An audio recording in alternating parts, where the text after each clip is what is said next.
ராமையா அந்த ஊரில் எளிய மனிதர். அவர் தனது மனைவியுடன் ஓடு வேயப்பட்ட ஒரு நல்ல வீட்டில் வசித்து வந்தார். அவர் பணக்காரர் அல்ல, ஆனால் அவர் தனது குடும்பத்தை கவனித்துக் கொள்ள முடியும். 2 சிட்டுக்குருவிகள் ராமையாவின் வீட்டின் கூரையில் ஒரு நல்ல இடத்தில் கூடு கட்டின. தாய் பறவை அதில் முட்டையிட்டது. என் அன்பே, ஆண் குருவி தொடங்கியது.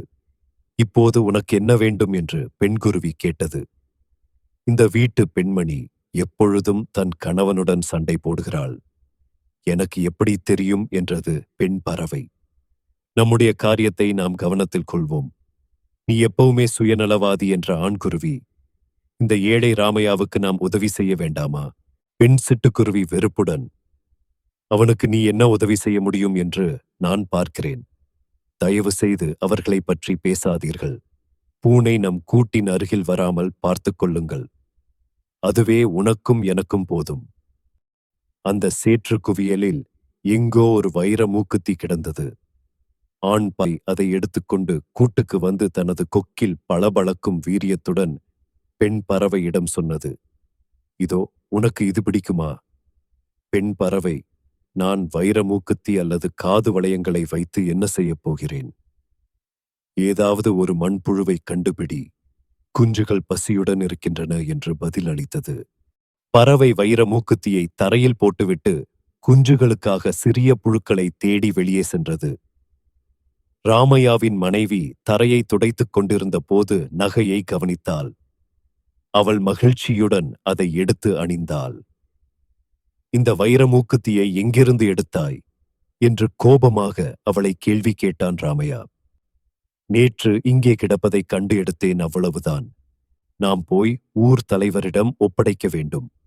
நாளை போலீஸ் வந்து நம் வீட்டை சோதனை செய்தால் அது நமக்கு அவமானம் என்று சொன்னான் ராமையா.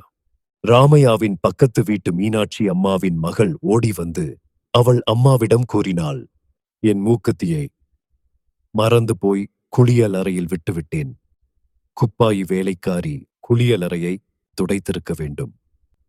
மீனாட்சி அம்மாள் அவரது மகளிடம் நாம் தேடி கண்டுபிடிப்போம். நீ அப்பாவிடம் சொல்லாதே. வைர மூக்குத்தியை தொலைத்து விட்டாய் என்று தெரிந்தால் அவர் ஆத்திரமடைந்து விடுவார் என்று ஆறுதல் கூறினார். நீங்கள் கிசுகிசுக்கும் ரகசியம் என்னவென்று மீனாட்சி அம்மாளின் கணவர் ராமநாதன் கேட்டார். மீனாட்சி அம்மாள் நகை தொலைந்ததை அவர் கணவர் ராமநாதனிடம் ஒப்புக்கொண்டார். விரைவில் முழு கிராமத்திற்கும் இது தெரிந்தது. பணிப்பெண் குப்பாயி அதை திருடிவிட்டதாக அனைவருக்கும் சந்தேகம் ஏற்பட்டது. பணிப்பெண் குப்பாயி மீது போலீசாரிடம் புகார் கொடுத்தார்கள். போலீசார் வந்து அவரது குடிசையை சோதனையிட்டார்கள். ஆனால் எதுவும் கிடைக்கவில்லை.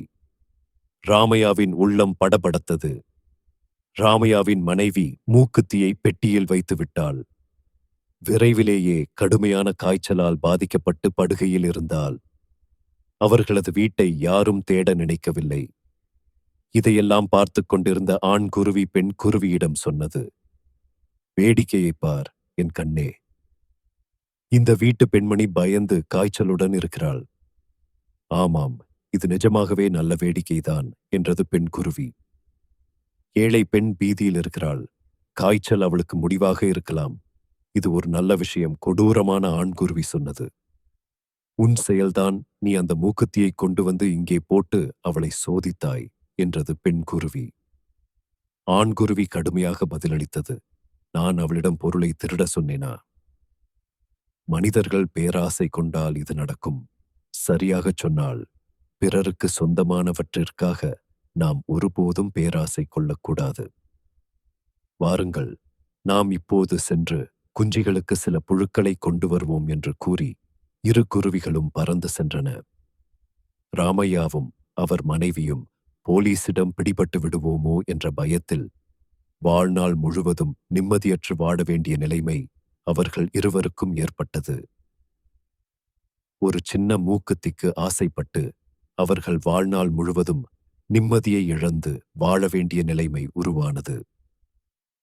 நாம் எப்பொழுதும் பிறர் பொருளுக்கு ஆசைப்படாமல் வாழ வேண்டும், இல்லை என்றால் நமக்கும் இதே நிலைமைதான் வரும்.